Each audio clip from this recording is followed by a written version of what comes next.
Welcome back to the Forensics Detailing channel. Today we're going to explore if it's actually possible to correct paintwork by hand.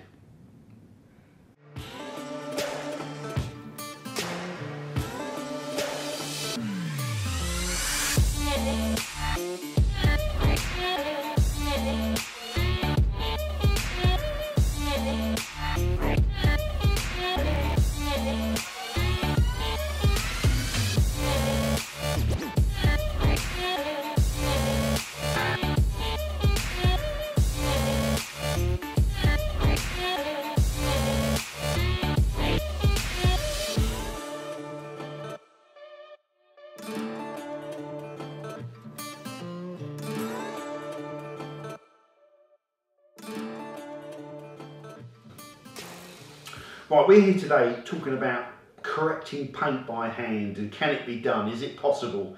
Now I've got a product here called Farecla, not Farecla, I might get it wrong, it's Farecla G3 Professional Scratch Remover that you can pick up in Alfred's for £8 for 150 millilitres. So this is professional scratch remover paste. It says on here it's a diminishing abrasive, so it's all clumped together, and as you work it, the bonds that are forming those clumps break down, so you get smaller particles of abrasives. So it's diminishing abrasive. You know what that is. How do they say you use it? Well, you apply a small amount. They've got a coarser, stiffer applicator pad, a waffle applicator pad that you can buy in Halfords as well, in a pack of 2. You get a softer black one with the white one, I think. You spritz some water onto this first to make it damp. Apply a small amount onto the applicator, and you scrub it in crosshatch, so you start left to right, work it over the area, then up and down, then work it. Doesn't say for how long. I was kind of going for about 2 minutes, experimenting with different time frames.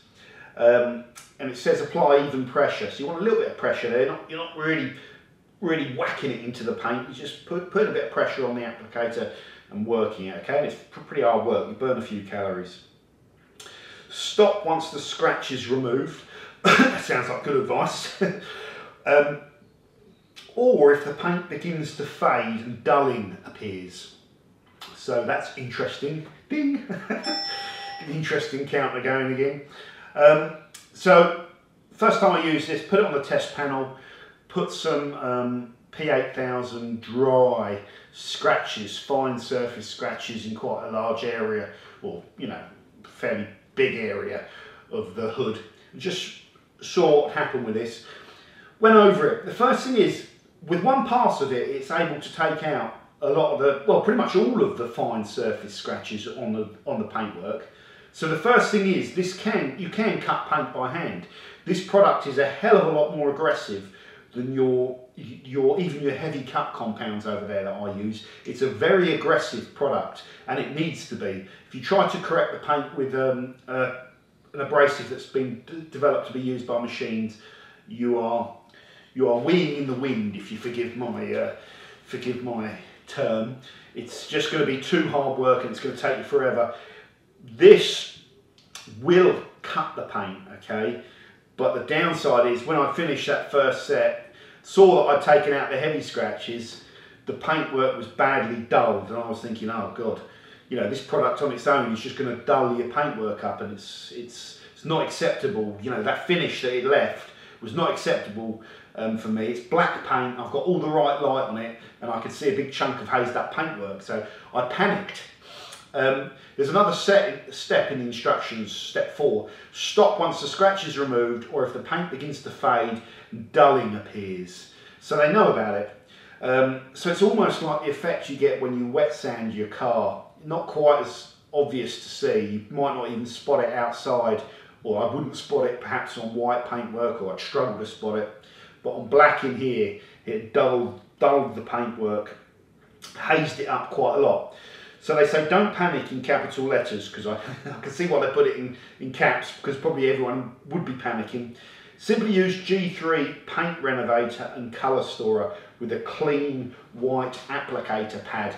One very, very, very important thing is the word clean there, because I got the Paint Renovator and I just gave this a quick spray over with water. and went again to use the paint renovator to sort of take out that hazing. Now, one thing I haven't mentioned, with that dulling of the paintwork that I got from using the heavy scratch paste, there was also micro scratches. Micro marring is probably the right word.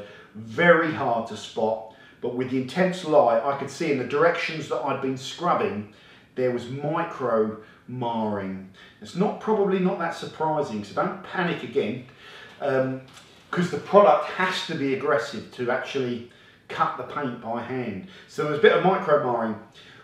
I cleaned this quickly and then put some of this on and went again, and it started to remove the haze with every set that I was doing, but the micro marring was still there. And I think one very important thing that I've learned from using this is you need, if you've only got one white waffle and you're going to go back over with the paint renovator, scrub this out to get all of the debris and the aggressive abrasives from the scratch paste remover off there first, or buy another one to use with the paint renovator, because I was struggling to get the micro marring out when I started using the paint renovator. The hazing was going, but the micro marring wasn't. So I think I was putting more in with the debris that was in there. So I went and flushed this out properly and really cleaned it and got the toothbrush on it and scrubbed it completely clean. Then started going again with the paint restorer. The thing with the paint restorer, oh no. Oh, there goes the lid. The thing with the paint restorer is they say use a little bit. That's true, just little one dot almost on there, and get it going. It started taking off the hazing.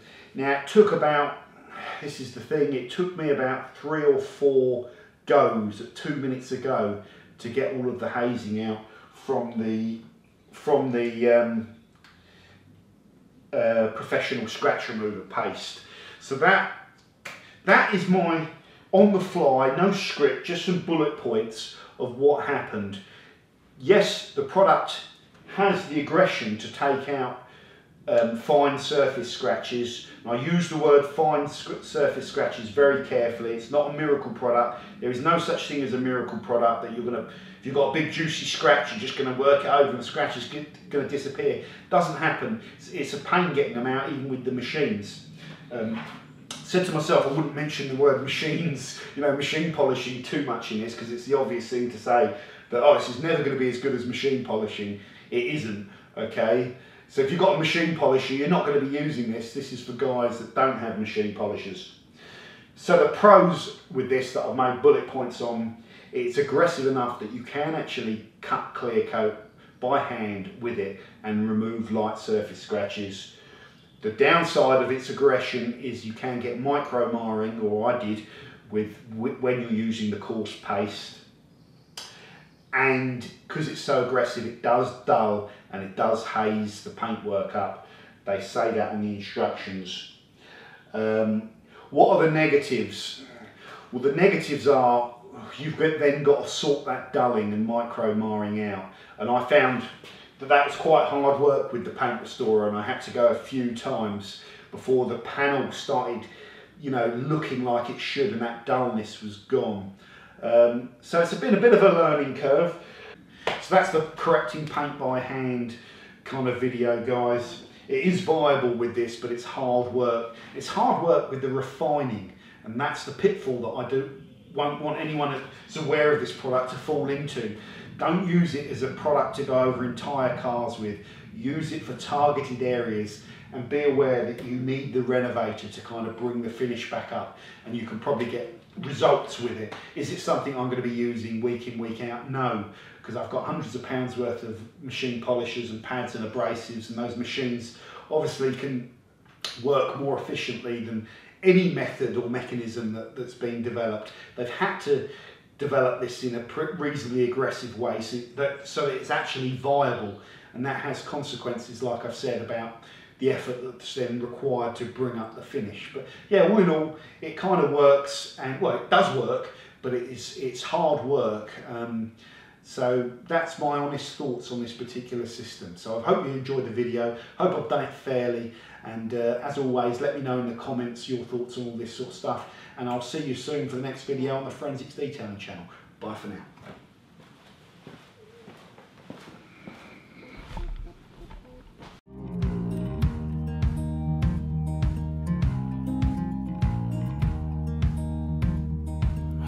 holding on to what I knew, but the moment's gone. Where was I when